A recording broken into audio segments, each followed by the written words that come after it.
Periodismo objetivo, responsable y equitativo. Los familiares de alias Fito fueron extraditados al Ecuador tras un mega operativo realizado en Argentina. Por su parte, las fuerzas de seguridad de Bolivia activaron sus labores de búsqueda para dar con el paradero del líder de los choneros, quien pretendería supuestamente llegar a ese país. La noticia requiere profundidad. En Notimundo están los protagonistas de la noticia. Nuestro primer invitado, el doctor Santiago Carranco, coordinador del Laboratorio de Relaciones Internacionales de la UID. Doctor, ¿cómo le va? Bienvenido. Hernán Higuera le saluda. Hernán, buenas tardes y buenas tardes a quienes nos escuchan el día de hoy.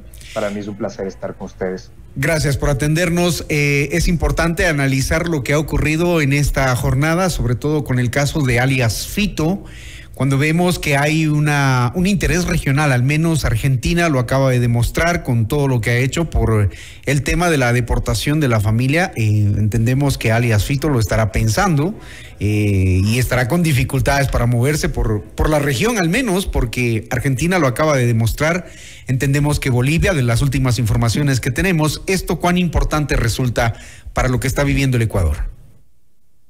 Bueno, realmente es bastante importante todos estos hechos porque cuando nosotros hablamos del tema de cooperación internacional, en tema justamente de combate o lucha contra la delincuencia organizada, tenemos que verlo en 3 niveles y es importante tener en cuenta esto. El primer nivel es el multilateral, en el cual tanto Argentina como Panamá también, que es bueno mencionarlo, Ecuador, somos parte justamente de la conferencia mundial que está para luchar justamente contra el crimen organizado. Pero a su vez, esto lo único que nos hace es generar los principios rectores para que nosotros tengamos una serie de cuestiones procedimentales y reglas para que nosotros podamos seguir. Pero a su vez, es importante también entender que esto solamente cabe en la legalidad si generamos acuerdos bilaterales. Y los acuerdos bilaterales en este caso no necesariamente tienen que venir específicamente desde Cancillería, sino, como nos damos cuenta ahora, han venido justamente de Fiscalía. Y esto no es de ahora, sino ya tienen un tiempo. Ahora bien, y esto es lo más importante, y esto es justamente a lo que usted se hace referencia a su pregunta, la voluntad política. Porque podemos ser parte de la misma conferencia internacional, podemos tener todos los tratados bilaterales, pero si no hay la voluntad política en este caso, pues obviamente nosotros hacemos caso omiso a estas situaciones. Ahora bien, en este sentido, damos cuenta que hay voluntad política de Argentina en este caso, y también, como vimos recientemente, también hubo voluntad política del gobierno de Panamá en el caso justamente Salcedo, que también ha sido sonado. Ahora, ¿por qué Daniel Noboa se gana la voluntad política de otros países? ¿Por qué en el anterior gobierno, por ejemplo, no se logró con el caso de JR? Eso también fue una falta de cooperación, digamos, de parte del gobierno de Colombia, y lo que sabemos hoy es que aparentemente JR murió en Colombia y no se supo nada más. ¿De qué depende la voluntad política de los países? A ver, aquí creo que viene una serie de factores en sí. Hagamos referencia al primer caso en el que un país no podría justamente devolver a alguien por un principio de no retorno, que es si le da justamente una condición de exiliado. Eso hemos visto, como tenemos varios políticos, varios expresidentes, inclusive también en Panamá tuvimos uno, en el cual esta condición no se lo permitía. Ahora, también vamos a las condiciones prácticas específicas en sí. En este caso, justamente como escuchábamos en las anteriores comentarios, se tenía específicamente rastreado todo este tema justamente con una cooperación ya técnica también a nivel de fiscalías de cómo estaba adquirido el tema de los bienes del señor Fito y de todo este tipo de cuestiones. Entonces también no nos olvidemos que además de la voluntad política tiene que haber también las capacidades técnicas para hacerlo, que en este caso, como nos vemos actualmente, son obvias. Tal vez en otros casos estas cuestiones técnicas han sido un poco omisas. Y obviamente también podríamos decir que estas capacidades técnicas frente también a una voluntad política pues no se compaginan y por eso no hemos llegado a estas cuestiones. Por otro lado, también esto es muy importante entenderlo. Nosotros, como se lo ha mencionado y se lo menciona en varias situaciones, estamos en un conflicto armado interno, que esto para el DIH es un conflicto armado de carácter no internacional, lo que quiere decir que estamos en régimen de DIH. Eso quiere decir que nos ponemos exactamente en el mismo lugar que estaría Gaza, que estaría Rusia.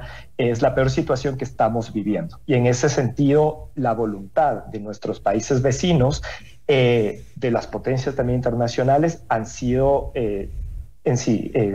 justamente para condecorar las palabras y la voluntad del país o del Estado para defender justamente el Estado en esta situación que está. Frente a esto, obviamente, va a haber voluntad política.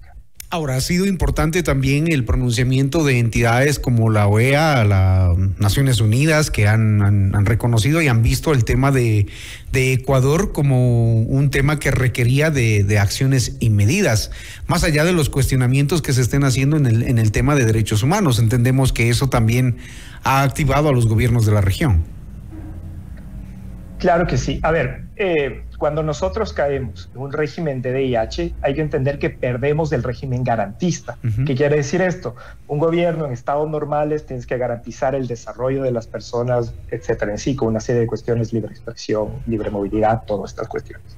Cuando caemos en derecho internacional humanitario, y voy a repetirlo esto, por favor, dejemos de banalizar el estado de guerra y el estado de derecho internacional humanitario, porque esto quiere decir que estamos en un régimen excepcional por conflicto armado. Lo único que se nos podría garantizar en un régimen real de VIH es que no nos maten, que no nos tengan de rehenes, que nos mantengan prisioneros, que no nos violen, que no experimenten en nosotros y que no nos juzguen sin un debido proceso. Entonces, frente a esta situación, obviamente la comunidad internacional va a reaccionar. Escuchamos, para hacer referencia a su pregunta, la intervención de la canciller justamente en la OEA, que realmente es lo mínimo que se puede hacer, es un saludo a la bandera, que en cualquier conflicto que tengamos en la región vamos a tener justamente el apoyo de la OEA en estas situaciones. Frente a Naciones Unidas todavía no hay una resolución del Consejo de Seguridad. Esto va a ser muy importante teniendo en cuenta que Ecuador es parte, es miembro no permanente del Consejo en este momento, todavía no se ha pronunciado, entonces estamos justamente esperando eso. Pero con esto también quiero recalcar, nosotros estamos en un régimen de VIH y eso no podemos banalizarlo, no podemos acostumbrarlo y hay que entender la importancia de estar justamente en este régimen. Obviamente para el ámbito doméstico muchas de estas acciones han sido aplaudidas, pero frente a la comunidad internacional nosotros nos estamos viendo como un Estado fallido, nosotros nos estamos viendo como un Estado que no ha logrado justamente dar estas garantías soberanas en su territorio para poder en sí controlarlo. Desde el Laboratorio de Relaciones Internacionales de la UID, ¿ven algún país que no quiera activarse en la región, como que están mirando el problema un poquito distantes? A ver, yo creo que también pensemos la percepción como que lo que está pasando en Ecuador no es algo que netamente le afecta en Ecuador. Claro. Entonces, hay que entender que con la pérdida justamente del cártel de Medellín, con la pérdida de los grandes cárteles, estos cambiaron su funcionamiento, cambiaron a ser monopsonios. ¿Qué quiere decir esto? Que antes se controlaba desde el último persona que cuidaba los embriones de coca hasta la comercialización final. Pues ahora ya no funcionan así. Ahora funcionan específicamente como monopsonios que son capaces de recolectar justamente este producto de diferentes lugares. Y ahí es donde tenemos una serie, no es esta la explicación de todo el conflicto, pero es una de las causales que tengamos violencia directa que ya es palpable para el ciudadano. Entonces, esto no solamente está pasando en Ecuador, ahí estamos hablando de un tema transnacional. Y bueno, justamente en mi tesis doctoral, más allá que en Laboratorio de Relaciones tenemos justamente una línea de investigación de seguridad, desarrollamos específicamente este concepto en el que el mercado y específicamente estas economías informales están entendiendo muchísimo mejor cómo adaptarse al mercado internacional per se, mientras que los estados no lo están comprendiendo muy bien. Y aquí vamos a un ejemplo directo de esta cuestión, que no es Ecuador. En Suecia estamos teniendo un tema de seguridad muy parecido al que está pasando acá. Y estamos hablando de un país que ha tenido, no podríamos decir que ha tenido problemas en controlar su territorio, en su soberanía, pero está teniendo unos niveles de violencia muy elevados en los últimos tiempos. Entonces, más allá de estas cuestiones, no es simplemente coger y decir, bueno, este es el problema y hay un país en la región que no quiere aceptar el problema. Yo creo que aquí el problema es en reconocer que no estamos entendiendo muy bien este fenómeno que ha mutado. En este sentido, una vez más, no me parece que esto sea parecido a lo que tuvo Colombia, que he escuchado muchas veces que se repite, bueno, Colombia ya pasó por esto, en sí. No, estamos con un fenómeno nuevo, distinto, claro. que si bien es cierto, cae en la misma temática, pero es un fenómeno nuevo. Ahora, ¿qué deberíamos esperar de la cooperación internacional? Tomando en cuenta que desde el gobierno del Ecuador se ha dado señales, por ejemplo, de que se quiere entrar en la lucha contra los capitales que financian todo el tema de la narcopolítica. Y allí es importante, por ejemplo, la cooperación de Estados Unidos. El mismo embajador ha sido quien ha anticipado, por ejemplo, la situación por la que venía atravesando el Ecuador, y días después la hemos comprobado. ¿Qué deberíamos esperar entonces del resto de países? A ver, hay varias formas de cooperar. Tenemos una cooperación norte-sur, una cooperación sur-sur, una cooperación no reembolsable, una cooperación técnica específica. Acordémonos que en el anterior gobierno se firman 2 acuerdos, un acuerdo específico para que Estados Unidos tenga tropas en el territorio ecuatoriano, algo innecesario porque podía hacerlo, pero el segundo es un acuerdo para el procedimiento de acción dentro de estas tropas, por ejemplo. En este sentido, me parece que cualquier tipo de cooperación técnica, cualquier tipo de cooperación ya directamente en tema de tropas, en tema de inteligencia, en tema de servidores públicos que puedan justamente ayudarnos a comprender mejor esta cuestión, es correcta, es aceptable, es favorable. También no solamente Estados Unidos, China se ha pronunciado, México se ha pronunciado, Argentina se ha pronunciado. Bienvenida esa cooperación, bienvenida esa ayuda, siempre y cuando Ecuador sea quien maneje esa cooperación. Claro. Y esto es importante, por favor, no se me malentienda lo que voy a decir en este momento. Cuando nosotros aceptamos que tenemos un conflicto interno, aceptamos que no somos capaces de controlar nuestra soberanía estatal. En ese mismo momento y a partir de una serie de declaraciones tuvimos militarizada nuestra frontera.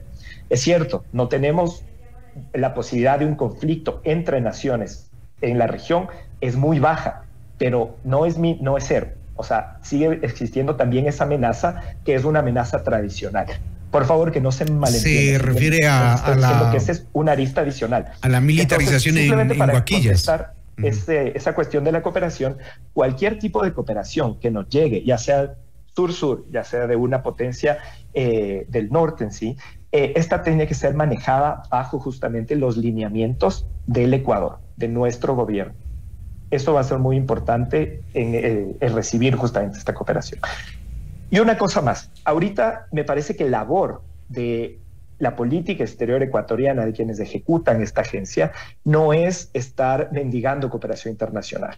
Me parece que hay que pensar en el mediano plazo, porque acabamos de declarar DIH acá, eso nos pone en un país de muy alto riesgo para inversiones, para potenciales inversiones extranjeras, para potenciales empresas que quisieran venir acá, en un momento en que la economía es bastante crítica. Entonces me parece que la labor no debería netamente estar ahorita en Davos haciendo saludo a la bandera, ni en la OEA haciendo saludo a la bandera. Creo que ahorita el labor tiene que ser fundamental de nuestros enviados al extranjero, de nuestros diplomáticos, de nuestra canciller, dando la mayor seguridad justamente a estos inversionistas, a estas empresas, porque si nos damos cuenta, en efecto, el país tiene altísimos niveles de criminalidad, pero no somos Gaza. Hay que entender esa cuestión y eso es lo que también hay que hacer entender al mundo. Porque en las relaciones internacionales lo que usted acaba de apuntar también es fundamental, porque si bien es cierto, se está luchando contra los grupos delictivos, por ahora los más pequeños, digamos los de barrio, lo que se requiere es también acción social de forma paralela. Allí no se está mirando todavía, ¿no? Claro que sí, y me parece, Hernán, que su pregunta es demasiado acertada en este momento, porque simplemente estamos tratando de entender y aplaudir justamente estas acciones, ¿no? O sea, hay acciones simbólicas que son muy importantes, la limpieza justamente de las cárceles, los miembros de las bandas cantando el himno nacional, sí, como simbolismo está perfecto, y eso que nos dice también como ecuatorianos, ok, hemos retomado el control y la normalidad, pero no simplemente se lo puede dejar así, y de eso lo hemos hablado justamente en otros foros, con otros colegas. Hay acciones que van a ser muy importantes, y no es que ahora se acabe el conflicto armado y en 6 meses pasa nada y podemos reactivarlo, ¿cierto? Claro. Eso sería lo peor que nos puede pasar. Entonces, para evitar eso, ahí es donde tenemos que centrar la cooperación, me parecen 2 cuestiones. Ya se lo ha mencionado, el tema de los puertos tenemos que tomar el control de los puertos, y si la cooperación internacional viene a tomar ese control, pero bajo justamente el gobierno ecuatoriano, no por su cuenta, me parece que esa es una acción fundamental. La limpieza, obviamente, en el sistema judicial, y ahí sí, obviamente, acompañada de todo una política social de inclusión, justamente para que estos niños tengan lugares de diversidad, tengan una educación de calidad y no se les deje abandonados, haya presencia en el Estado para que ellos no tengan que acudir a estas bandas criminales. Nos queda claro, doctor Carranco, que la ruta apenas empieza, la ruta para salvar al país, al Ecuador, de toda esta tragedia que vivimos, apenas empieza, y hay que hacer caminos paralelos, y para ello es importante las relaciones internacionales, justamente. Muchísimas gracias, doctor. Encantado, Hernán. Muy gentil. Gracias. El doctor Santiago Carranco, coordinador del Laboratorio de Relaciones Internacionales aquí en Notimundo Estelar. Usted está escuchando Notimundo. Periodismo objetivo, responsable y equitativo.